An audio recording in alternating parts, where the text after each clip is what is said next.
jempol maju duluan daripada pikiran dan daripada hati. Maka dari itu empati ketika kita tidak bertemu face to face terkikis.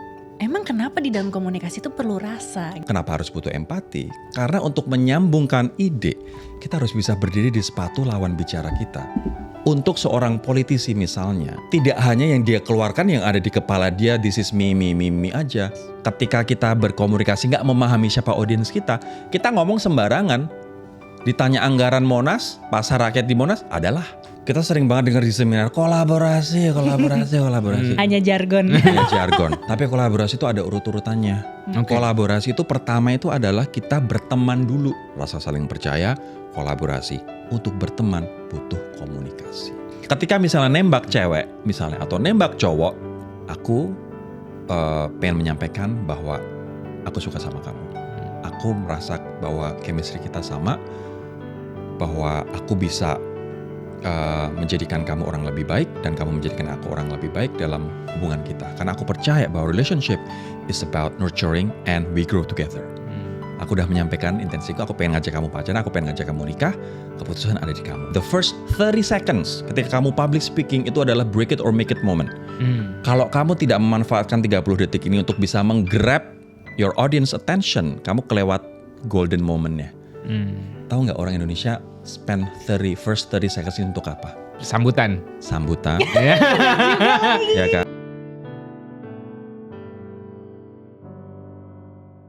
Akses untuk berkomunikasi menjadi semakin mudah. Hari ini, semua orang bisa berkomentar, membuat konten, menyampaikan opini, kapan saja, ke siapa saja. Tapi ada paradoks yang menarik. Kalau aksesnya semakin mudah, kenapa kualitas komunikasinya terasa semakin menurun? Masyarakat bisa berkomunikasi 24/7, tapi justru semakin sering salah paham satu sama lain. Fakta diragukan, kebohongan diucapkan dengan lantang. Apakah bahasa itu sekedar alat komunikasi? Atau sebenarnya bahasa adalah cermin dari cara seseorang berpikir? Bagaimana kita tahu kualitas seseorang dari komunikasinya? Bagaimana kita bisa membedakan bahasa-bahasa seorang pembohong? Dan di sisi lain, dalam hidup manusia, ada percakapan-percakapan tertentu yang tidak hanya menyampaikan informasi, tapi bisa membuka peluang, mengubah arah hidup, bahkan mengubah cara kita melihat dunia. Kita akan membahas tentang komunikasi, bahasa, cara kita berbicara, dan apa yang sebenarnya terungkap dari sana. Bersama seorang komunikator berlatar belakang Master of International Political Communication, University of Sheffield. Bersama Rory Asyari. Hai Mas Yasser, Mbak Anes, apa kabar? Sehat, alhamdulillah. Suamiku agak nervous nih pas ngomong Sheffield. Iya, itu bener gak ya gue ya? Sheffield. Sheffield. Oke, maaf ya netizen. Gak apa-apa dong.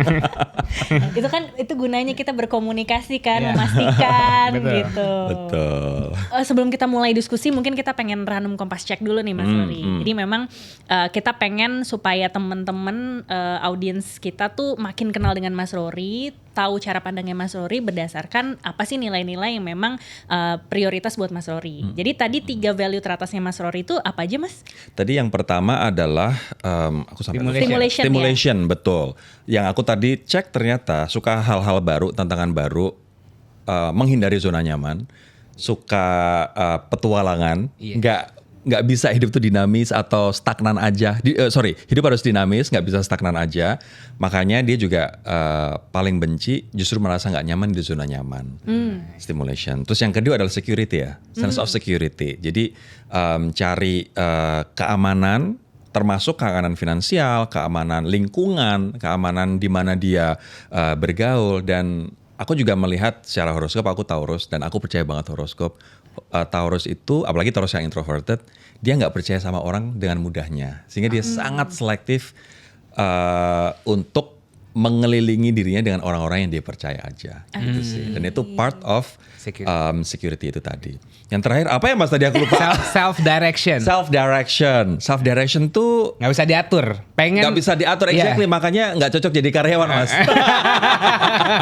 Benar. Pengen gimana? Ingin mendesain hidupnya sendiri. Yes, exactly. Itu aku ngerasa banget sih bahwa ya aku pengen begini, aku sudah pensiun tuh udah aku atur dari sekarang. Terus nanti aku pengen 50 tahun tuh aku pengen bagaimana, dan lifestyleku aku nggak boleh turun. Aku pengen 50 tahun tetap bisa mempertahankan lifestyleku, makanya aku harus punya aset berapa. Gitu-gitu udah aku persiapkan mulai dari sekarang sih. Gitu. Itu kombinasi dari security, stimulation, and self direction banget sih. Exactly. Jadi gue mau ugal-ugalan tapi gue harus aman dulu nih. Benar. Iya kan? Apalagi buat Taurus tuh dia suka fancy things in life. Oke. Tapi di sisi lain dia juga harus kontrol bahwa, hey, lo harus tahu bahwa ketika lo spend ini, apakah ini self reward atau pemborosan, atau kalau enggak uangnya bisa dibuat investasi, gitu-gitu. Berarti apakah Mas Rory sekarang merasa menjalani hidup sesuai dengan value-value Mas Rory? Sekarang menjadi lebih ke sana. This is a learning process, I think. Tapi sekarang sudah mulai dikit-dikit align sih, Mas. Alright, glad to hear that. Kompak banget nih suami istri.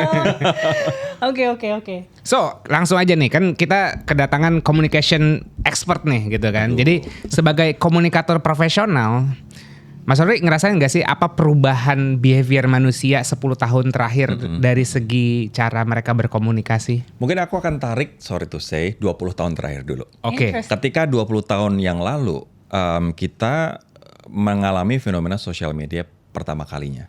Ketika kita berkomunikasi, kita nggak butuh ketemu face to face.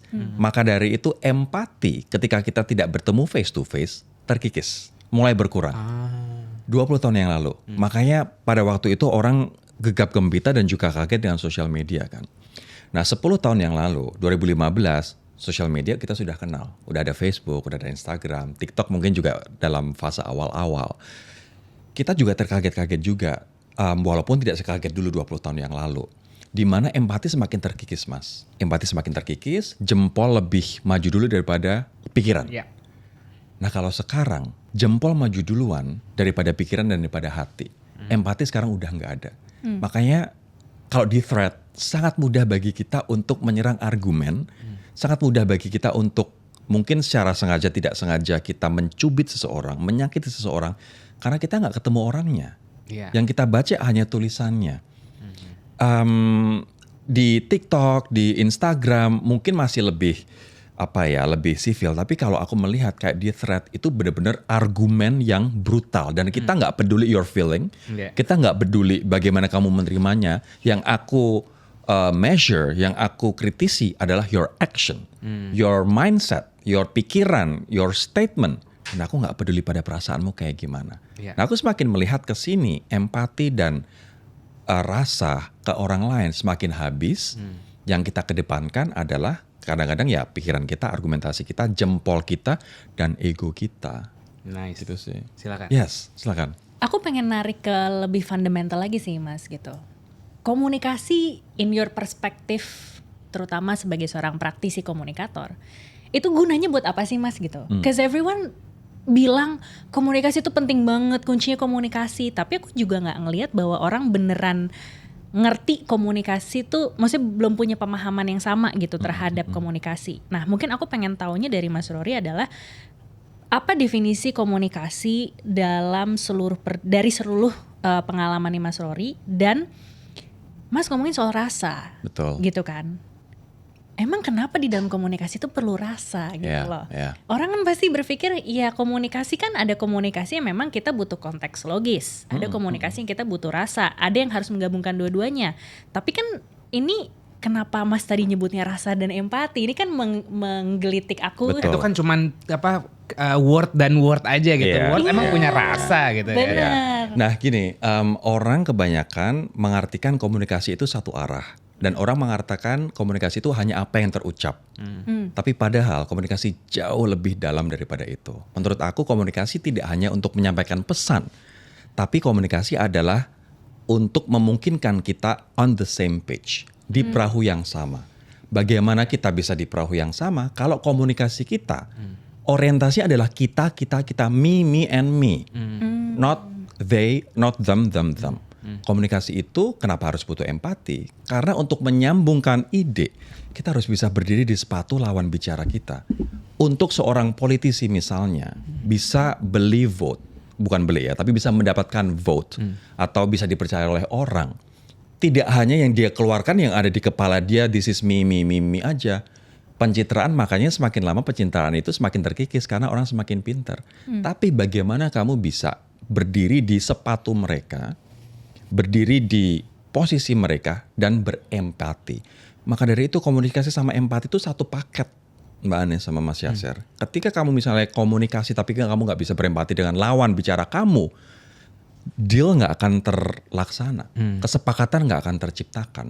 Makanya kemarin kita lihat pada waktu bencana di Aceh, Sumatera Barat, Sumatera Utara, itu adalah komunikasi tanpa empati. Dan kita bisa melihat betapa buruknya komunikasi itu. Dan pejabat-pejabat ini juga mengulangi lagi. Jadi di Aceh ini adalah pengulangan dari Agustus tahun lalu yang waktu DPR itu. Ngomong tanpa empati. Kos-kosan satu hari pengennya 3 juta, 50 juta per bulan tidak cukup. Butuhnya 70 juta. Mereka yang demo adalah orang-orang yang bodoh. Mereka yang menentang undang-undang TNI adalah orang-orang yang unaware, uneducated gitu. Itu hal yang sangat menyakiti. Nah, ketika komunikasi tanpa empati, itu akan menjadi self-centeredness. Me, and me. Dan itu yang kita lihat di pejabat-pejabat publik kita. Gitu sih. Ya, Terus secara fundamental, it's a way, it's a tool untuk kita menyampaikan pesan, tapi juga kita being on the same page dengan lawan bicara kita. Ya, menurutku itu jadi definisi yang sangat bijak ya. Maksudnya ngobrol itu adalah supaya kita di perahu yang sama gitu. Kalau tanpa empati jatuhnya serangan jatuhnya gitu. Dan untuk komunikasi teman-teman, selain komunikasi ya, aku mungkin sedikit lompat dikit adalah kolaborasi. Kita sering banget dengar di seminar kolaborasi. Hanya jargon. Hanya jargon. Tapi kolaborasi itu ada urut-urutannya. Kolaborasi itu pertama itu adalah kita berteman dulu. Kalau kita caranya berteman gimana? Ya kita berkomunikasi, kita menginisiat komunikasi. Kalau misal tanpa berteman, nggak akan mungkin bisa kolaborasi. Jadi berteman dulu. Habis berteman, bangun trust bahwa ini orang bisa kita percaya, ini orang reliable, bisa kerja, ini orang bisa kita titipin duit untuk kita investasiin dan diputerin duitnya. Baru kemudian kolaborasi. So kolaborasi mulainya harus dari berteman. Berteman, rasa saling percaya, kolaborasi. Untuk berteman butuh komunikasi. Ngomongin soal ada trust di dalamnya. Aku juga ngelihat kadang-kadang gini sih Mas, banyak orang yang berkomunikasi gimana ya? Ini kalau boleh curhat dikit ya. Tidak pada konteksnya maupun gak jelas gitu loh, komunikasi ini juntrungannya buat apa gitu kan. Nah asumsiku beberapa orang yang terutama di online komen dan segala macam kayak curhat atau trauma dumping di dalam kolom komentar atau malah kayak menceritakan tentang dirinya sendiri misalnya gitu ya, adalah orang-orang yang dia juga nggak tahu gitu loh, bahkan komunikasi misalnya tujuannya untuk apa dan intensinya untuk apa. Nah menurutku trust tidak akan terbangun kalau kita belum punya clear intention antara kayak contohnya kayak kenapa sih kita mengundang Mas Rory ke sini gitu kan. Jadi kan Mas juga harus tahu dong intensi kita juga ngasih tahu intensi kita apa. Tapi kayaknya nggak banyak orang tuh yang juga ketika berkomunikasi ngomongin soal intensi tersebut sehingga bisa memunculkan trust. In your perspective Mas gitu, ini so far tuh kesalahan umumnya apa sih Mas? Terutama ngomongin dari membangun trust dan juga menyampaikan intensi terhadap komunikasi tersebut. Berat ya pertanyaannya. Maaf ya.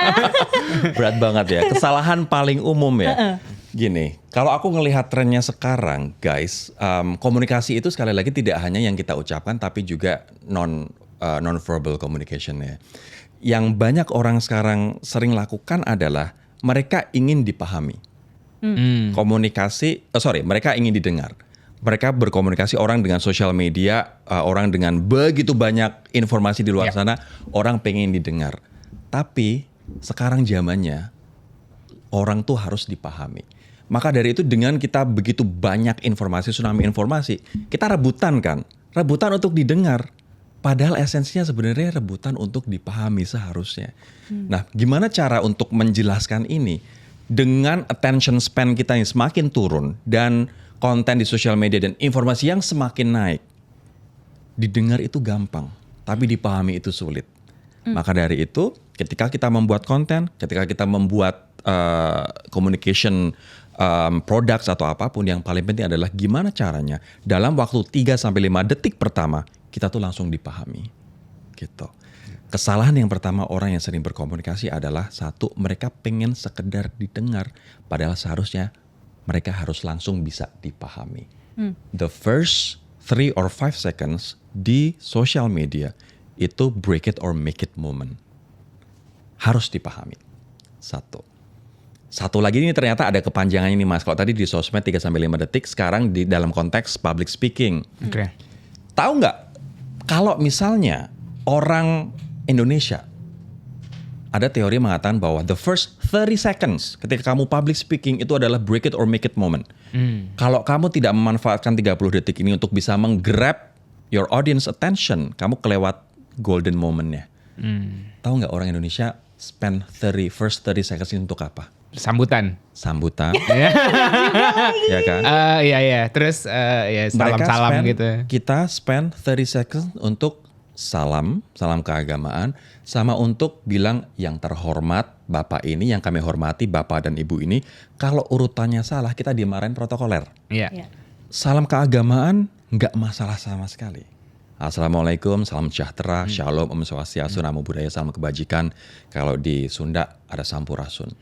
Itu 5 detik doang. Which means kita masih ada sisa 25 detik sampai dengan 55 detik untuk mengisi dengan sesuatu yang membuat orang langsung paham kita mau ngomong apa. Ingat tadi tujuannya adalah dipahami. Bukan ada catatan gak sih? Gue mau nyatet nih. Bagus nih. Oke. Bukan cuma untuk didengar. Oke. Kita orang Indonesia membuang-buang waktu di 30 detik sampai 60 detik pertama untuk hal-hal tadi yang nggak signifikan, esensial. Sementara kalau tetangga kita, Lee Hsien Loong, mantan Perdana Menteri Singapura dulu, ketika setelah masa COVID, dia kan langsung bilang, "Dear my fellow Singaporeans, we have achieved a situation where everything is back to normal. Our economy is becoming stronger, bla bla bla bla." Dia menggunakan awalnya langsung start strong. Dear my fellow Singaporeans. Gak ada yang terhormat inilah, yang kami hormati inilah, kalau gak disebut gak tersinggung lah. Semua sama. That's a very good communicator. Okay. Di 60 detik pertama, orang langsung tahu, oke, aku paham maksudnya bahwa now Singapore is on the right track of becoming a better nation post the pandemic. Menjadi negara yang lebih baik bahkan setelah masa pandemi. Kita udah langsung paham. Sementara kalau di kita, bahkan kadang-kadang komunikatornya nggak ngerti dia ngomong apa, Mas. Mohon maaf nih, sudah membuang-buang 30 sampai 60 detik pertama, dan bahkan mungkin di tengah-tengahnya ngomong yang membuat kita berkenyit. Ngomong apa sih dia? Objektifnya apa sih nih? Objektifnya apa sih? Sekedar ngomong aja apa sih? Dan instead of ketika kita dengerin kita nggak termotivasi, udah kita nggak paham, kita nggak termotivasi, malah kita marah-marah. Karena nggak jelas gitu.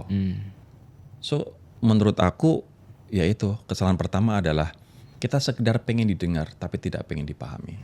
Dan itu Mbak Anes kemana-mana.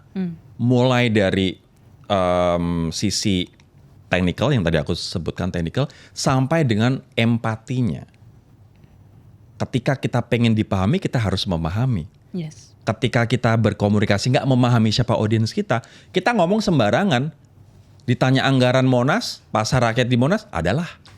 Ketika misalnya ditanya soal kos-kosan pejabat 50 juta per bulan kurang, harusnya 70 sekian. Ketika dikritik apa, dia bilangnya ini adalah orang-orang bodoh. So, karena kita nggak punya empati sih. Yang kedua, yaitu nggak punya empati. Menurut aku, that's the fundamental of communication. Aku jadi sambil dengerin Mas Rory tuh sambil berefleksi sebelum nanti Enggak, please, ke kamu. please. Mau kamu yang nanya semua juga gak apa-apa. I enjoy this conversation. Enggak, karena gini sih, aku jadi berefleksi bahwa gini, kalau dirangkum berarti salah satu kesalahan umum utama kita dalam berkomunikasi adalah bagaimana kita bisa mengefektifkan dan mengefisiensikan effort kita untuk berkomunikasi agar kita dipahami. Karena kita pengen di ngertiin, kita pengen dipahamin, tapi kita menuntut orang lain tersebut untuk bisa memahami kita. Padahal jangan-jangan yang salah itu bukan orang lain gitu loh yang nggak memahami kita, tetapi kitanya yang belum mampu. Aku bukan bilang nggak bisa gitu kan, tapi belum mampu untuk menyampaikan niat, konteks, isi pesan ini memang sesuai dengan apa yang sejujurnya pengen aku sampaikan. Betul. I see. Gini, the best communicator adalah orang bisa mensimplify hal complicated menjadi hal yang bahkan anak kemarin sore bisa paham. The best communicator adalah yang bisa mensimplify hal rumit jadi hal yang gampang dipahami.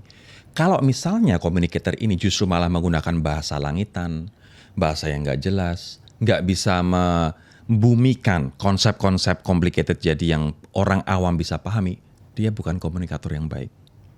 Komunikator yang baik bahkan bisa ngejelasin ke anak SD soal misalnya kenapa kita terjadi krisis, soal kenapa MBG harus terus dipertahankan. Karena itu pakai empati.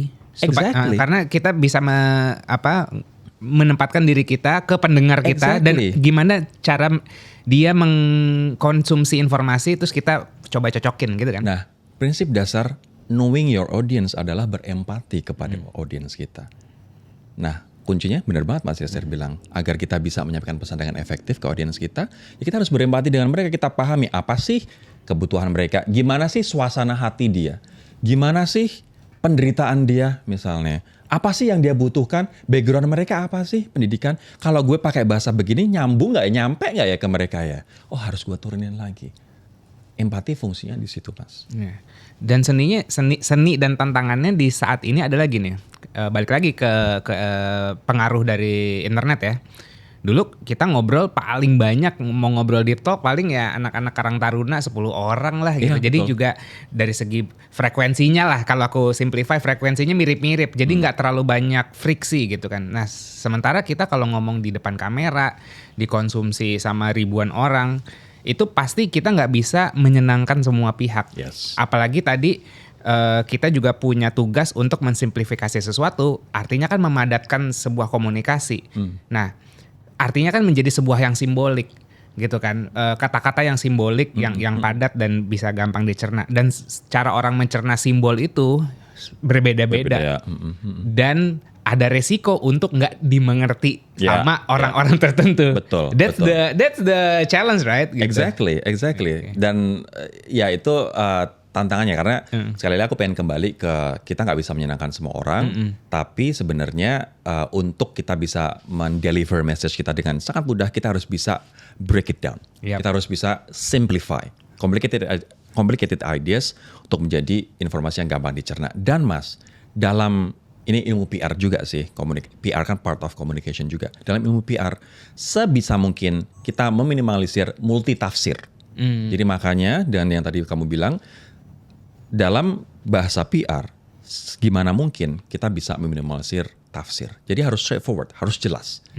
Message-nya harus satu. Yang diterima, yang kita tujuin ini, yang diterima pun harus seperti itu. Gitu. Nah, komunikator yang baik, yang bisa memastikan itu. Apa yang gue sampaikan diterima dengan tafsir yang sama oleh audiens gue. Menarik banget sih, apalagi ngomongin publik, apalagi dari level yang semakin tinggi levelnya, semakin banyak audiens yang mau dikomunikasikan. Betul. Semakin beragam. Wah, Indonesia ribet banget sih. Kalau ngomong sama orang Singapura, mungkin dari segi edukasi, dari segi latar belakang itu kayak spektrumnya nggak lebar-lebar banget lah. Kalau ngobrol sama orang Indonesia kan spektrumnya banyak banget. Jadi mungkin di depan dikasih konteks, ini informasi untuk siapa? Iya gak sih? Untuk masalah apa? Jadi objektifnya apa? Jadi untuk nyaring-nyaring audiens yang memang supaya nggak multitafsir itu. Betul. Karena gini ya. Brand aja punya target marketnya. Kita sebagai pribadi, kalau aku pun juga memproyeksikan diriku, memperlakukan diriku sebagai brand. Rory Ashari adalah brand, Anes adalah brand, Yashar adalah brand. Brand aja punya target marketnya loh. Dan kita pun juga punya target marketnya.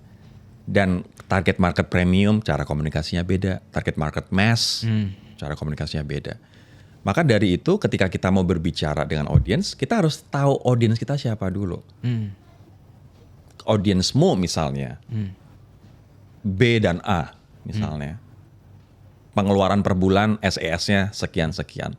So, ketika misalnya people yang di bawah itu atau di luar your audience profile misunderstand you, ya seharusnya that's not your problem. Iya. Because target audience-mu adalah yang AB dan SES menengah ke atas tadi. Gitu. Dan gak semua orang harus memahami kita juga anyway. Iya. Aku penasaran kalau Mas Rory sendiri sebagai brand, kalau boleh di-spill, your ideal target audience tuh yang kayak gimana sih? Aku tidak menargetkan SES tertentu, aku tidak menargetkan kelas tertentu, B, C, dan lain sebagainya. Tapi yang jadi patokanku adalah apakah orang ini mau memotivasi dirinya untuk maju. Apakah orang ini mau being 1% better every single day. Apakah orang ini mau berubah. Dan punya habit kecil untuk berubah. That's my target audience. Mau kamu orang kaya, mau kamu orang miskin, mau kamu anak belasan tahun, gen apapun, kalau mentalitas kamu, mindset kamu sama dengan aku, that's my target audience. Kalau di luar itu berarti enggak. Orang yang demen flexing, orang yang kaya, yang super kaya demen flexing, yang kelihatannya kaya, itu bukan my target audience. Iya, Gitu. iya. Jadi untuk membuat target audience bukan cuma dari SES-nya aja, Betul, tapi Mas. bisa dari psikografinya, motivasinya Yes. gitu. That's why tadi motivational value juga ini nih penting juga kalau misalnya kita tahu value kita, terus kita juga tahu target audience yang seperti apa, yang punya value kayak apa yang mau kita obrolin, jadi bisa masuk tuh. Betul. Aku tadi jadi berefleksi juga bahwa kenapa aku rasa kita nyambung juga sama Mas Rory, karena kita sama-sama punya self direction, sense of self, motivasinya adalah self direction gitu kan. Gue pengen ngatur hidup gue. Nah, tadi pas Mas Rory bilang kayak yang target audiensnya Mas Rory adalah orang yang 1% lu mau jadi lebih baik nggak, yang penting lu termotivasi nggak, yang penting lu mau berubah nggak, kan nggak semua orang yang kayak gitu kan. Jadi kayak berarti target audiensnya Mas Rory adalah orang self direction. Sebenarnya mirip sih sama target audience kita ya. Surprisingly beberapa teman-teman yang Tongkrongan kita tuh isinya kalau nggak self direction, achievement. Oh gitu. Iya, jadi Oke. orang-orang yang either lu ngatur hidup lo sendiri atau lu mau achieve something, atau nah baru sisanya yang lainnya beragam tuh gitu. Nah, aku ngelihatnya kayak memang personal development lah gitu Ya. yang akhirnya menyatukan kita Ya, gitu kan kan. birds like feathers flock together. Yes, Iya kan? betul. Bener. Akhirnya kayak baru nyambung nih frekuensinya. gitu. Iya. Tapi anyway Mas, aku jadi penasarannya gini. Ngomongin soal target audience itu kan kalau dari ceritanya Mas Rory nih, berkaca dari habitnya Mas Rory juga gitu kan. Karena as a person aku juga lihat, maksudnya Mas Rory juga trying to improve your daily habits, food dan lain-lain gitu kan. Betul. Suka sharing juga makanya akhirnya di social media. Artinya kan it represents what you value juga. Tapi kan Kita mau traktir 3 buku rekomendasinya Mas Rory. Caranya gimana? Tulis 3 poin, 3 insight, inspirasi atau pelajaran yang kamu dapat dari episode ini di kolom komentar. Nanti 3 orang yang beruntung kita akan pilih dan dapetin buku yang nanti direkomendasiin sama Mas Rory ini. Apa aja bukunya, Mas? Filosofi Teras. Yang kedua, Pain of Leadership-nya Alexander Sriwiono. Yang ketiga adalah, ini berkaitan dengan public speaking, Talk Like That. nggak semua orang se-clear itu ya Mas. Ketika misalnya aku mau berkomunikasi sama orang lain. Misalnya aku belum kenal Mbak Berna gitu kan. Gimana ya caranya aku nyambung nih sama Mbak Berna gitu. Tapi pun sebelum berkomunikasi sama orang lain, kita juga mohon maaf nggak tahu gitu loh posisi kita sendiri as an individual itu adalah orang yang seperti apa. Yeah. Nah, mungkin gak sih Mas gitu, kayak kita bisa berkomunikasi dengan orang lain kalau kita belum mengenal diri kita. Atau misalnya idealnya tuh kita tahu dulu diri kita, positioning kita, baru akhirnya kita bisa berkoneksi dengan lebih baik ke orang lain. Ya, aku Nah, paham. in your perspective tuh gimana sih Mas dalam memahami diri sendiri versus memahami orang lain dalam berkomunikasi? Yang mana dulu? Ya, aku akan melihat begini, karena komunikasi itu yang sering orang salah pahami adalah komunikasi itu hanya berbicara, teman-teman. Hanya active communication. Oke. Sementara dalam komunikasi juga ada satu prinsip yang sangat penting, yakni active listening. Ya. Mendengarkan. Ketika misalnya mau berbicara sama orang, menurutku ya, itu bukan faktor yang signifikan untuk kita tahu dulu diri kita siapa. Tapi yang menjadi faktor signifikan apakah kita mau dan mampu untuk mendengarkan. Dan mendengarkan itu secara aktif. Mendengarkan pasif ya udah sambil main handphone dengerin pasif. Cuman kalau mendengarkan aktif benar-benar attentif kayak kita ini, ada eye contact, kita juga memahami, kita juga sharing ideas. Apakah kamu sudah menemukan diri kamu untuk bisa berkomunikasi? Nggak harus. 5 tahun yang lalu aku belum menemukan diriku, masih terombang-ambing gitu. Baru beberapa tahun terakhir ini aku udah mantep. So panggilan jiwaku, my passion memang benar-benar komunikasi. Kalau waktu itu masih mencari, which is okay karena masih 20-an, 30-an awal masih okay, kita masih mencari kan. Apakah aku sudah menemukan diriku? Belum. Tapi apakah aku bisa berkomunikasi dengan baik? Bisa. Dan itu bisa dipelajari, Mas. So I would rather say, Mbak, yang prinsip pertama kita adalah kita mau dan mampu untuk mendengarkan secara aktif sih. Gitu. Dan ini menarik karena untuk bisa mendengarkan, asumsiku, kita juga harus bisa bertanya dengan tepat dan efektif. Betul. Supaya apa yang kita mau tahu dari orang tersebut itu bisa dipahami message-nya. Ini kayak aku mikir gini kayak pertanyaannya gimana ya gitu. Aku juga sambil berpikir gitu. Tapi aku bisa membaca ya. Yes gitu. Jadi kadang-kadang tuh aku ngerasa gini, orang banyak punya jargon bahwa oke, kita harus active listening. Tapi kadang-kadang kalau kita hanya mendengarkan orang cerita tanpa ada juntrungannya, jadinya kan objektifnya belum tentu sama juga. Nah kadang-kadang sebagai lawan bicara pun aku ngerasa asking a better question itu sama pentingnya sebelum kita active listening. Correct me if I'm wrong. I want to know your perspective about questioning versus listening. What do you think? Aku akan mulai dulu sebenarnya dari intention. Ketika kita berkomunikasi, kita ngobrol misalnya, kita harus tahu intentionnya apa. Kalau misalnya kita di warung kopi atau kita di cafe, kita ketemu orang asing, kita hanya pengen ngobrol untuk teman cerita, berarti intention kita mungkin making friends, atau mungkin bahkan kita nggak ada intention sama sekali, hanya kill time. So manage your expectation. Ketika your intention adalah hanya kill time, manage your expectation. Jangan memaksakan untuk kita mengorek informasi atau kita mendengar informasi yang banyak dari dia. Yaudah ini cuma pun untuk bunuh waktu. Cuman kalau misalnya intention kita adalah untuk kita misalnya jualan produk atau kita jualan ideas, then kita harus craft. Maka dari itu komunikasi juga punya strategi, Mbak. Strateginya adalah strategi bertanya pertanyaan yang tepat. Nah, kalau misalnya kita intention adalah untuk kita menjual jasa produk kita, berarti PR kita adalah kita knowing our audience first. Siapa sih yang akan kita temui? Riset dulu siapa sih audience kita. Nah setelah kita paham audience kita, apa yang dia suka, apa yang dia nggak suka. Dia tuh sibuk apa, ekspektasi dia apa, orientasi dia apa, values dia apa. Dia suka pada orang yang gimana, dia nggak suka orang pada yang gimana. Dari kita setelah mengumpulkan informasi itu, kita akan mulai berempati sama dia, sehingga itu kita refleksikan dalam pertanyaan-pertanyaan kita. Pertanyaan-pertanyaan kita akan, oh berarti gue nggak boleh tanya pertanyaan ini karena sensitif buat dia.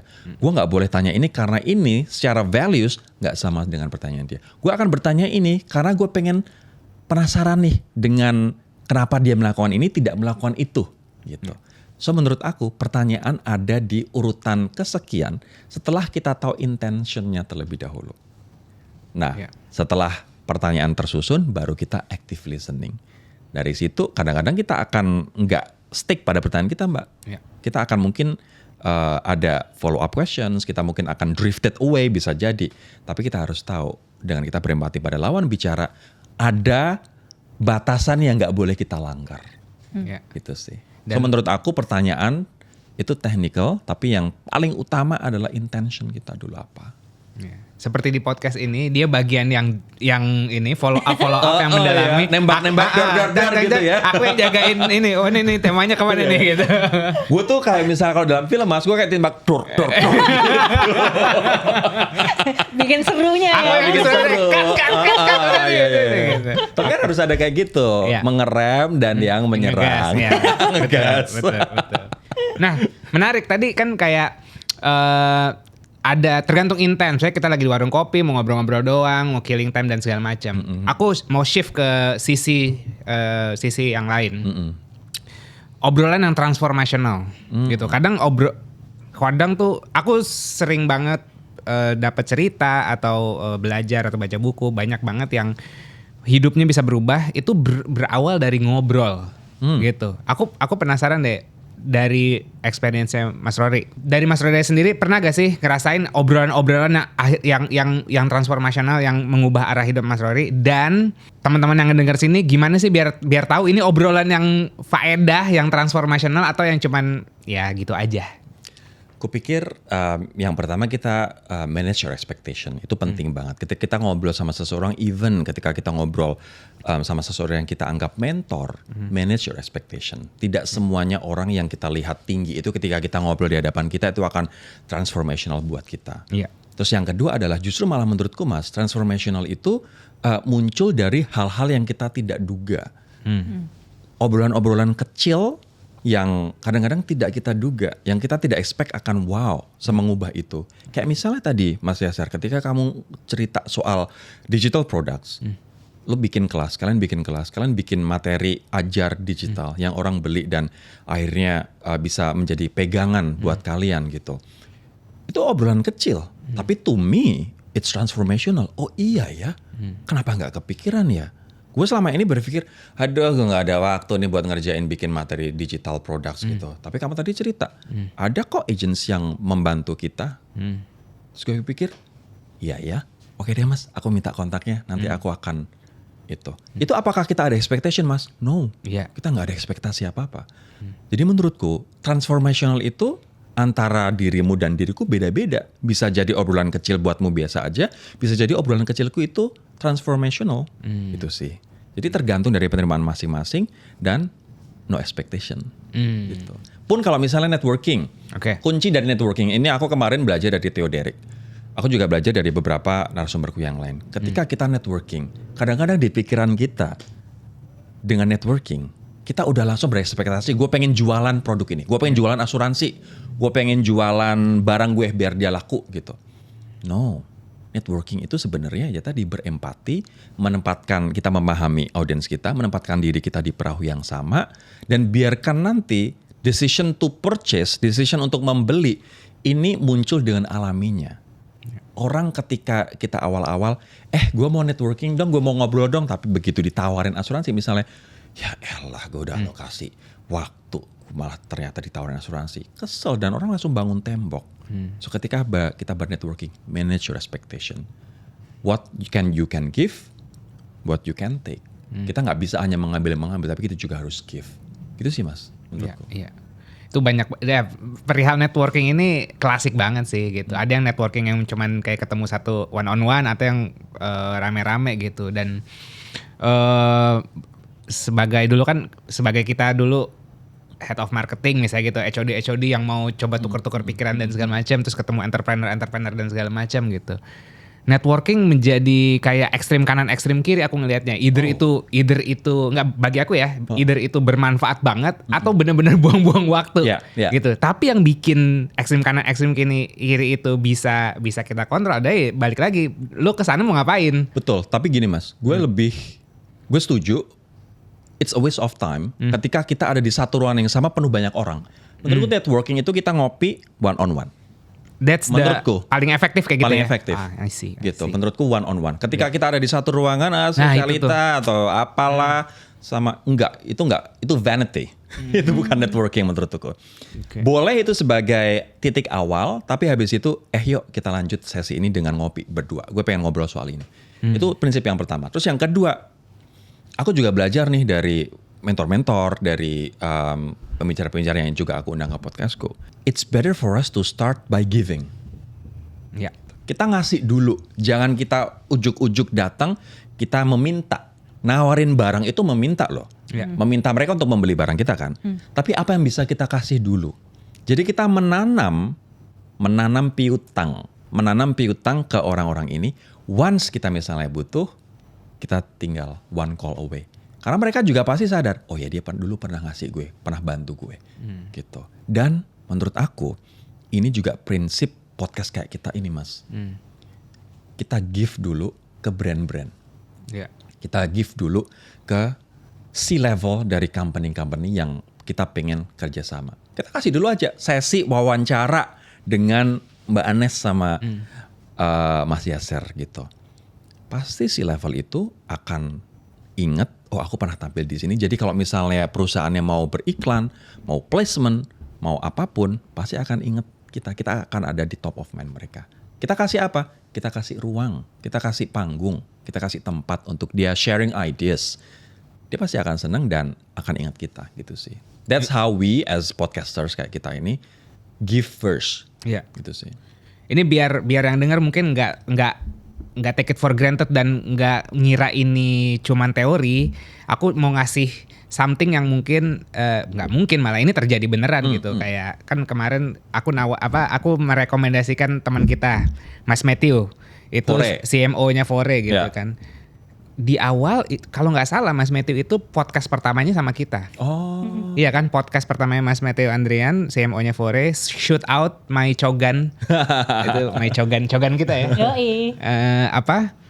Waktu itu kita apa ya? Lagi nyari gini. Gue mau ngewawancara Cogan single. Oh. Itu intention kita, terus tiba-tiba nongol di ini, terus ya udah kita undang. Rupanya kita nggak tahu CMO Fore Coffee awalnya. Kita nggak kenal, jadi awalnya Itu nggak connect di kenal. sosmed. Cold DM. Oke.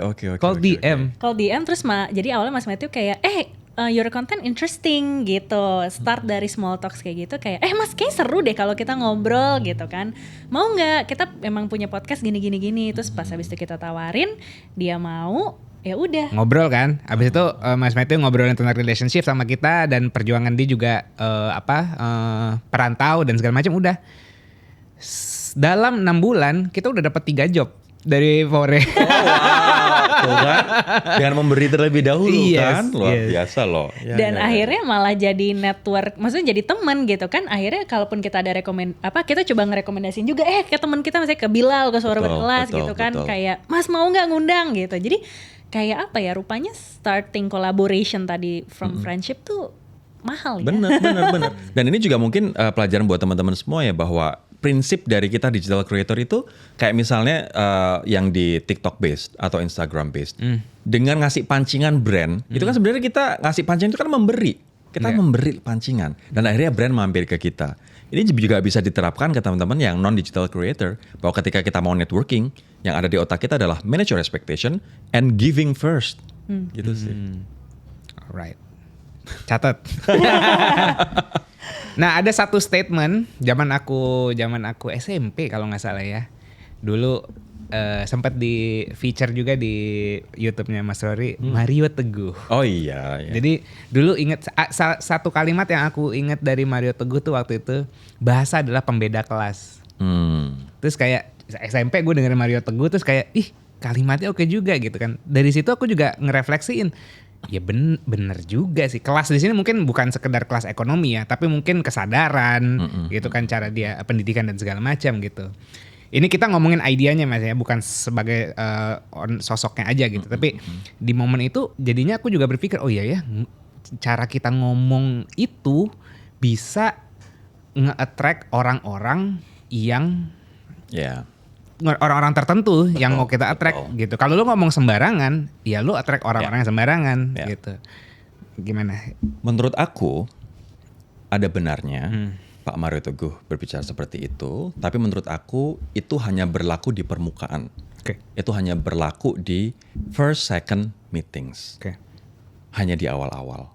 Nah, bagaimana sebuah hubungan komunikasi atau networking ini bisa berjalan panjang adalah sebenarnya the true intention behind it.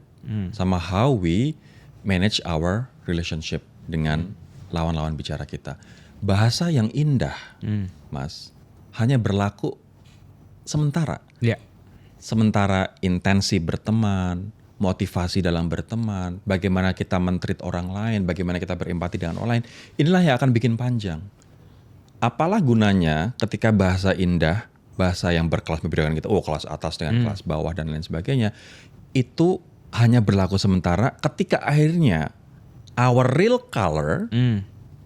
terbuka satu persatu. Iya. Dan akhirnya ya udah hubungan dengan orang-orang tidak menjadi baik. Long last gitu, ya. long lasting. Jadi itu benar, tapi hanya di tataran awal. Long lastingnya adalah our intention, our motivation, how we treat others, our empathy. Nah, intensi ini kan nggak kelihatan nih Mas, gitu. Gimana? Ini dua arah ya. Gimana caranya kita bisa mengkonkretkan intensi kita dalam komunikasi saat ngobrol sama orang, biar orang itu ngerti intensi kita. Dan kedua, gimana kita reshift bisa cukup sensitif dan tahu intensi orang itu ngobrol sama kita. Say it. Hmm. Menurut aku say it. Hmm. Bahwa ketika kita misalnya mau networking sama orang, bilang aja bahwa, tapi secara strategically ya. Kayak misalnya aku habis networking sama satu C-level dari sebuah bank gitu. I would say bahwa tujuan dari aku ngajak ngopi ini ya, bro atau Ci atau sis, adalah sebenarnya aku pengen explore opportunity. This is what I have. This is what I can offer. Aku pengen explore ini gitu. Karena aku melihat. Nah, aku melihat dirimu itu berarti kan kita harus ngerjain PR kita dulu, riset. Karena aku melihat di perusahaan kamu tuh masih butuh support untuk pelatihan komunikasi. Kamu masih butuh support untuk menyampaikan kegiatan CSR kamu yang luar biasa itu, tapi kayaknya kurang publikasi. Nah, aku pengen menawarkan solusi sebenarnya. This is no pressure at all, tapi siapa tahu bisa jadi bahan pertimbangan kamu dan teman-teman bahwa this is the solution that I can offer. Nah, aku nggak pengen push kamu, tapi aku pengen kasih kamu kesempatan dulu untuk jelasin ke audiensku soal apa yang kamu lakukan, karena itu menarik banget yang kamu lakukan di daerah pedalaman itu. So please come along to my podcast, kita ngobrol dan you can share to my audience. No pressure, no expectation, tapi kita sampaikan intensi kita. Dan kasih value. Jualan, dan akhirnya kita kasih value.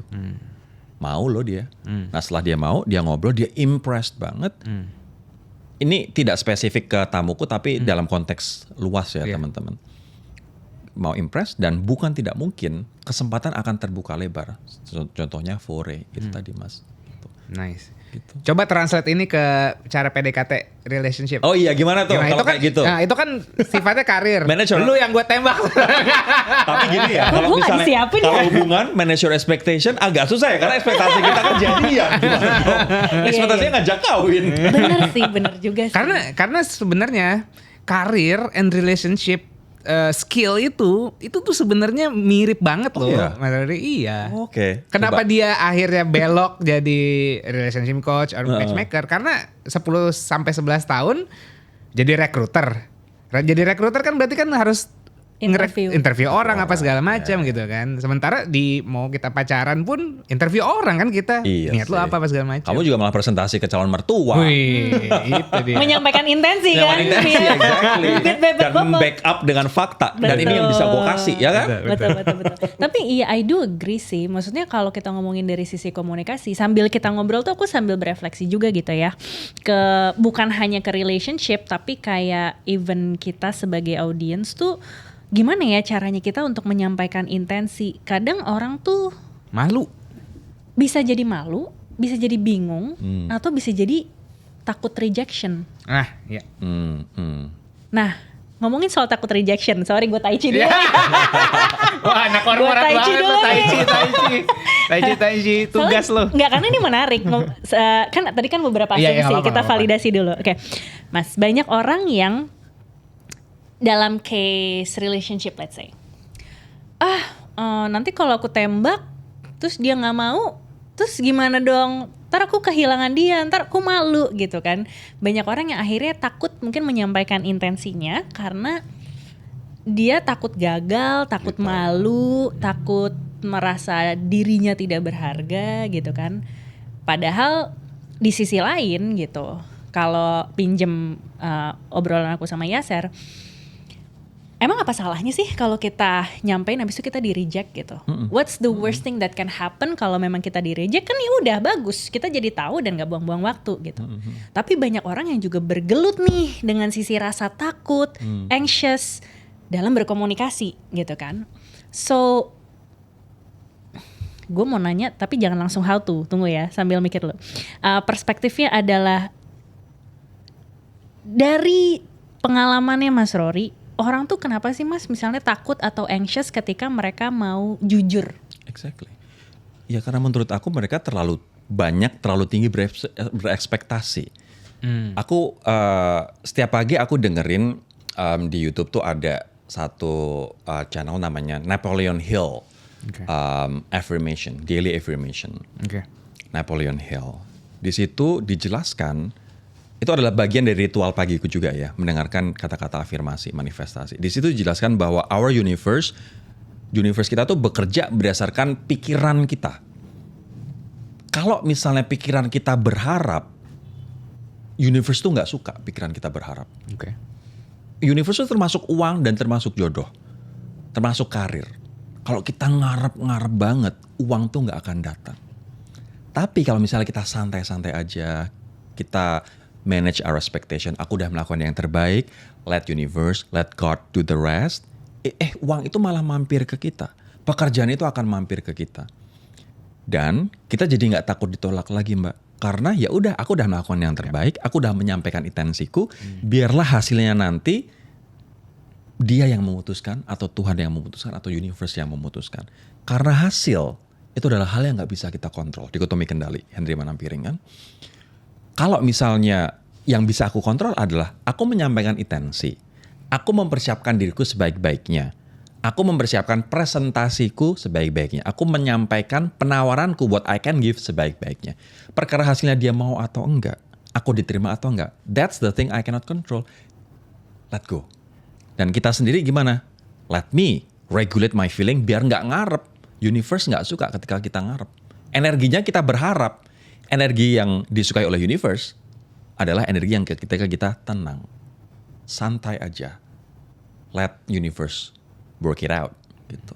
Aku percaya pada itu gitu. So, kembali ke pertanyaan kamu, kenapa kita takut ditolak? Ya karena kita terlalu berekspektasi.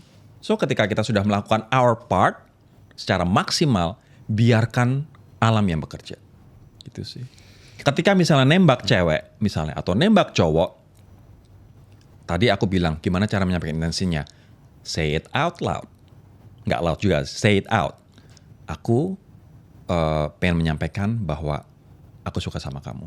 Aku merasa bahwa chemistry kita sama, bahwa aku bisa menjadikan kamu orang lebih baik dan kamu menjadikan aku orang lebih baik dalam hubungan kita. Karena aku percaya bahwa relationship is about nurturing and we grow together. Aku udah menyampaikan intensiku, aku pengen ngajak kamu pacaran, aku pengen ngajak kamu nikah, keputusan ada di kamu. Tapi yang penting, aku udah menyelesaikan bagianku, let me say out my intention, now I'll let you decide. Dah ya, thank you ya. Nanti once you're ready, let me know. Kita nggak ekspektasi Mbak. Catat. Praktekin nanti lapor ya. Berhasil apa enggak? Mau merangkum. Oke. Ini pengen ngebantu untuk mengclearkan kepada audiens. Karena nih kalau di klip doang akan ada kemungkinan lu kena sih Mas sama audiens gue. Oh iya? Gitu ya? Iya, karena gini. Hasil nggak bisa dikontrol, jangan berharap doang. Tapi kayak ya ntar jadi mau kondo gitu kan, misalnya kayak cuma santai aja akhirnya nggak kerja dan segala macam gitu ya. Jadi, enggak, itu bukan audiens. Maksud santai adalah santai dalam hal kita nggak berekspektasi dan kita menyerahkan hasilnya pada mekanisme alam. Setelah udah diusahakan. Betul. Jadi kalau aku bisa mengclearkan nih, biar awas loh ya, miniin Mas Rory loh ya, ini gue belain Mas Rory nih. Oke. Jadi pada dasarnya ada perbedaan antara intensi dan ekspektasi. Betul. Gitu kan. Bahwa setiap kita melakukan sesuatu, ada baiknya kita punya intensi yang jelas dan Betul. kita sampaikan. Betul. Artinya ketika kita sampaikan itu sama dengan usaha, gitu kan. Ketika kita sudah menyampaikan dan mengusahakan dengan action, terkait dengan hasilnya akan bagaimana, itu yang kita coba ceritanya serahkan gitu kan kepada Tuhan, Allah, universe gitu, dan biarkan semesta ini yang bekerja untuk menjawab apakah memang yang terbaik buat kita itu adalah sesuai dengan intensi dan usaha kita atau tidak. Jadi artinya ekspektasi yang dimaksud sama Mas Rory tadi adalah bahwa kita tidak mencoba untuk mengontrol outcome-nya. Yes. Tetapi kita melakukan sesuatu berdasarkan intensi kita plus action diusahain sama dengan hasilnya ya kita lihat nanti. Betul. Gitu betul. ya. Rumusnya tuh. Bahkan Henry Manampiring yang dia sangat mempelajari soal dikotomi kendali dalam bukunya Filosofi Teras, dia bilang bahwa hal yang bisa kita kontrol itu hanya ada 3. Perkataan, perbuatan, dan pikiran kita. Nah, yang tadi kita upayakan adalah perbuatan dan juga pikiran kita serta bagaimana mengatakannya kan. Ya. Sementara di luar itu nggak bisa kita kontrol, ya jangan ngarep, ya udah biasa serahkan aja pada orang yang memang punya kontrol gitu. Even perasaan juga ya. Jadi kalau lo lagi jatuh cinta, terus lo mau ngontrol perasaan lo atau perasaan orang lain, tidak bisa. Yang bisa kita kontrol hanya pikiran, perkataan, dan perbuatan. Jadi kalau lo memperjuangkan, makanya Abang Yaser waktu itu ketika melamar saya sampai harus presentasi gitu kan, karena mencoba untuk menyampaikan dengan cara yang berbeda. Betul. Dengan melalui aksi, ini loh bibit bebet bobotku yang mungkin nggak bisa dilakukan dengan cara biasa. Iya. Enggak, tuh mentok aja ya gue. Ya sama sih, kan kita usahain bareng. Tapi itu berarti kalian understand your audience. Yep. Your audience adalah 2 orang tua kalian, dan kamu tadi kemarin bilang waktu aku undang ke podcastku bahwa orang tua purnawirawan, Polri yang butuh visual banget, makanya disajikan secara visual presentasi soal diri Mas Yaser. Kan itu tidak akan kejadian kalau you guys don't understand your audience. Yep. Gitu sih. Empati banget sih gue emang mama bapak gue ya gimana dong ya kan. Oke Bang. Oke. Udah dijawab sama Mas Rory jadi gue gak perlu jawab. Oke. Nggak, yang kayak gitu-gitu bukan audiens lu. Dia cuman lewat doang dan nge-react konten. Reaktif aja, reaktif. Ya. Biasa butuh tempat didengarkan. Oh gitu. Sering ya dapat komen ini. Iya butuh Julid. dipahami aja. Oh, oke. Kan kita berempati ya Mas ya. Betul. Oke. Nah, tadi kan ngomongin intensi kita sebagai komunikator, tapi kita sebagai listener gitu. Ada orang yang ngomong gitu kan. Apalagi ini konteksnya bisa bisnis, bisa friendship, bisa romance gitu. Ada tips gak sih buat kita sebagai penerima pesan dari komunikator ini gitu? Kayak ini yang lo omongin intentional atau ngecap doang nih? Gimana tahu? Ini gue bukan memposisikan lo sebagai pakar mikro ekspresi ya. Bukan. Tapi kan kayak susah itu. Tapi kan somehow gue nggak bisa ngejelasin ini dengan kata-kata Mas Rory. Tapi somehow berasa kalau orang yang cuman pepesan kosong ngomong kok enggak ya gitu. Tapi kalau secara konkret tuh aku nggak bisa mengartikulasikannya gitu. Mas Rory bisa bantu kita gak? Sebenarnya bahkan kan ada mesin yang namanya lie detector yang bahkan ahli komunikasi, ahli psikologi juga kadang-kadang tidak mudah untuk membedakan orang yang berbohong dengan orang yang tidak ya Mas. Apalagi sekarang pathological liar itu ada di mana-mana. Terutama mereka yang berusaha untuk mewakili rakyat banyak, tapi ternyata mewakili dirinya sendiri atau golongannya sendiri, itu kan banyak diantara yang pathological liar. Aku terus terang tidak mempelajari sampai di sana untuk bisa pinpoint bahasa yang digunakan berarti dia bohong atau enggak. Aku nggak bisa sampai di sana. Bahkan kayak misalnya kan banyak ya kejadian di mana satu motivator ngomong A tapi di belakang ternyata dia melakukan B dan akhirnya orang kecewa. Yang kayak yang tadi kita bahas itu kan juga awalnya kita juga nggak tahu kalau dia ternyata dia tidak menjalankan apa yang dia katakan, akan susah dan keilmuanku belum sampai di sana. Oke. Tapi yang bisa aku sampaikan sebagai seorang listener, sebagai seorang pendengar adalah apakah menurut aku satu ini relate nggak sama aku? Kalau misalnya yang dia sampaikan relate, yang aku berarti audiensnya dia touch upon my feeling, my logic, berarti filter pertama aku merasa dia layak aku dengar. Layak dulu yang pertama. Dan yang kedua, apakah yang dia sampaikan itu make sense? Make sense itu secara logik, make sense itu secara empati hati. Kalau misalnya make sense, berarti oke, level kedua. Dia udah buy my attention. Dan yang ketiga, aku akan lihat set of values dia. Apakah yang dia sampaikan cocok dengan set of values yang dia pegang. Oke. Berarti kalau dia sudah cocok, hatiku akan tergerak. 3 filter itu sih. Oke.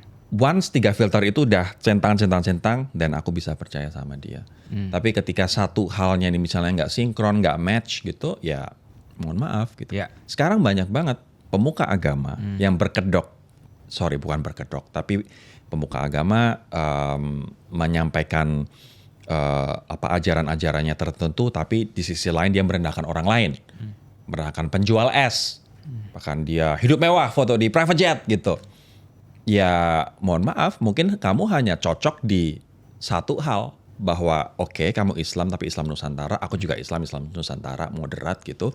Tapi 2 poin yang lain nggak cocok, ya aku nggak akan dengerin kamu, aku nggak akan percaya kamu.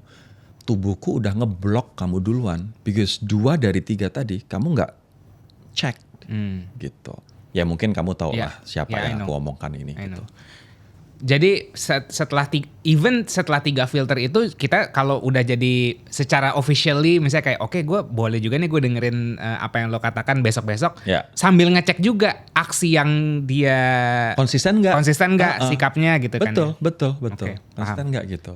Ada satu fenomena lagi menarik nih. Kenapa masyarakat Indonesia senang banget digoblok-goblokin? Orang miskin gini-gini nih, kalau lu ini lu goblok. Terus kayak wow, bener banget. Gue jadi teringat Aditya Pratama karena gue kemarin habis ngundang dia juga, dia goblok-goblokin juga. Iya. Nah, satu sisi mungkin itu semacam kayak tamparan gitu, kayak anjir gue melek nih gitu, bener juga gitu. Tapi ada beberapanya gitu kan yang kayak aku juga kayak kalau lu gini berarti lu miskin, pantas aja lu masih miskin ini gitu kan. Somehow benar, tapi feels wrong gitu. Nah, tapi rame gitu kan, tapi rame. Aku jadi berefleksi, kenapa menurut Mas Rory, kenapa netizen kita senang dengan bahasa-bahasa yang cukup ofensif? Ya. Menurut aku bukan karena bahasa yang ofensifnya, Mas. Menurutku adalah intensinya. Ketika kita misalnya dengar Aditya Pratama goblok-goblokin, tapi dia goblok-gobloknya untuk membangun, kita menerimanya itu sebagai tamparan dari seorang kawan. Ketika kita ditampar oleh seorang kawan, kita tidak keberatan karena intensinya baik. Tapi ketika goblok-goblok itu ditujukan untuk menyerang personal, yang intensinya adalah menjatuhkan kita, kita otomatis akan menolak gitu. Itu yang pertama, intensinya. Yang kedua adalah mungkin cara menyampaikannya. Cara menyampaikannya gobloknya Aditya Pratama dengan Timothy Ronald berbeda. Yang ini Aditya Pratama menggoblokkan kita untuk mengangkat kita. Yang ini mungkin juga Timothy Ronald menggoblokkan kita untuk mengangkat kita, tapi di satu sisi merendahkan orang lain. Ingat nggak? Kamu miskin karena kamu malas. Kamu olahraga gym, berarti kamu orang goblok. Yang satu merendahkan, yang satu menggoblok untuk meninggikan. Nah, tergantung intensinya. Jadi menurut aku bukan orang Indonesia yang suka digoblok-goblokin, tapi orang Indonesia sudah cukup cerdas untuk menerima mana goblok-goblok untuk merendahkan, mana goblok-goblok untuk meninggikan sih. Nice. Positif. Karena aku lagi belajar untuk lebih hopeful sama society. Yes. And we are getting smarter nowadays. Aku pikir ya, dengan social media. Makanya a lot of information kita harus tadi prinsipnya tidak hanya didengar tapi harus dipahami within the first 3 or 5 seconds. Nextnya kita punya games. Gitu. Mungkin nggak spesifik yang tadi kita udah obrolin. Mungkin nggak spesifik ini harusnya gimana gitu. Tapi ini sebagai trigger aja gitu kan, stimulation gitu ya. Study case gitu. Di sini Mas Rory memposisikan sebagai let's say communication specialist gitu kan, yang bisa ngasih saran atau ngasih respons dari sebuah fenomena, anjir ini gue harus smooth banget bahasanya. Sebuah fenomena yang mungkin lagi rame dan reaksinya juga banyak komentar kayak harusnya nggak gini deh jawabnya gitu ya. Apalagi terutama sama panitia negara gitu nih gitu kan yang memangnya yang ngomongnya mungkin tadi kayak kurang berempati gitu kan. Let's say contoh pertama, misalnya ada orang yang lagi ditanyain, ini dia bertanggung jawab, si bapak ini bertanggung jawab atas dana masyarakat gitu kan. Ditanyain sama wartawan gitu kan, Pak ini dananya dari mana? Harusnya dia terbuka dan transparan karena ini duit rakyat, benar kan? Betul. Tapi dijawabnya ada lah pokoknya, gitu kan? Baiknya gimana tuh kalau misalnya Mas Rory di posisi itu? Aku akan menjawab dengan bahwa sebelum kita ngomong, apalagi ketika kita ada di posisi public official yang pertanggungjawaban kita adalah ke seluruh masyarakat Indonesia dan juga presiden. Sementara presiden itu adalah bertanggung jawabnya ke rakyat kan. Otomatis pegawainya presiden juga bertanggung jawabnya ke rakyat. Gitu. Ada filter ketika kita mau ngomong. EKKDF, 5 filter. E-nya empati, K yang pertama key message, K yang kedua adalah kondisi atau konteks, termasuk mood masyarakat kayak gimana. EKKD, D-nya apa? Data. F-nya forward action. Kalau aku jadi dia, ditanyain sesuatu yang mungkin menurut dia diremehkan, ini mah persoalan kecil makanya gue jawab ada deh gitu. Tapi buat masyarakat yang saat ini tengah tersakiti, masyarakat yang saat ini tengah susah cari duit, masyarakat yang saat ini susah untuk memenuhi kebutuhan sehari-hari, sakit hati karena dana pendidikan seharusnya buat sekolah, buat mereka guru honorer, tapi ternyata untuk MBG. Kita harus tahu bahwa K yang kedua, konteks masyarakatnya seperti apa. Ketika paham konteksnya masyarakat seperti apa, feelingnya masyarakat kayak apa, pernyataan itu nggak akan muncul. Di balik pernyataan ada itu sebenarnya meremehkan, diminish penderitaan masyarakat, diminish perasaan masyarakat. Aku akan menjawab bahwa dananya dari mana? Empati dulu. Kami paham bahwa mungkin saat ini kok terkesan uang ini digunakan untuk yang tidak prioritas. Tapi pahamilah bahwa pasar murah ini sebenarnya adalah niat baik kami untuk bisa yuk kita sama-sama merasakan sedikit kebahagiaan dengan memberikan hiburan untuk masyarakat, khususnya masyarakat Jakarta. Empati, key message. Pasar murah ini tujuannya adalah untuk apa? Key message-nya. Konteks. Mungkin dia tidak harus menjelaskan panjang lebar, tapi dari konteks bahwa masyarakat saat ini sedang marah, sedang prihatin, sedang susah, dia harus lebih berempati untuk memilih kata-katanya. D. Data. Dalam konteks pasar mungkin tidak terlalu penting datanya kayak gimana untuk mungkin kita sampaikan. Mungkin ngasih tahu harganya. Mungkin ngasih tahu harganya bisa. Tapi kalau dalam konteks bencana, kita bisa menyampaikan bahwa saat ini pemerintah sudah mengidentifikasi bahwa korban meninggal dari banjir bandang di Aceh adalah 1.000 dan tidak benar bahwa semuanya sudah kembali ke rumah. Tetap ada yang masih tenda, tapi yang kami upayakan adalah membangun rumah murah secepat mungkin. Misalnya itu untuk data ya kan. Forward action. Kalau dalam konteks tadi di pasar murah tadi, yang kami lakukan adalah sekarang bagaimana kami memberikan akses pasar murah ini kepada seluruh masyarakat sehingga mereka bisa mendapatkan barang ataupun sembako ataupun hiburan dengan biaya yang semurah mungkin. Kita merayakan apapun itu occasion-nya bersama-sama dengan semurah mungkin. Ini untuk Anda semuanya, masyarakat Indonesia. Kalau dalam konteks bencana, forward action-nya, saat ini kami tengah berupaya untuk membangun rumah murah dan kami ingin memastikan bantuan akan tersalurkan ke mereka yang sangat membutuhkan. Besok tim dari BNPB akan berangkat ke pelosok-pelosok di daerah misalnya di Aceh, Simalungun dan lain sebagainya untuk memastikan bantuan itu terdistribusi. Sebelum kita ngomong sekali lagi ada filter EKKDF. Apalagi Mas, dalam konteks bencana, ini penting banget. Karena pejabat kita, yang kita lihat kemarin di bencana banjir kemarin, lebih sibuk menyelamatkan muka daripada menyelamatkan nyawa. Mereka menggunakan media sebagai forum curhat Padahal media adalah tempat perang framing.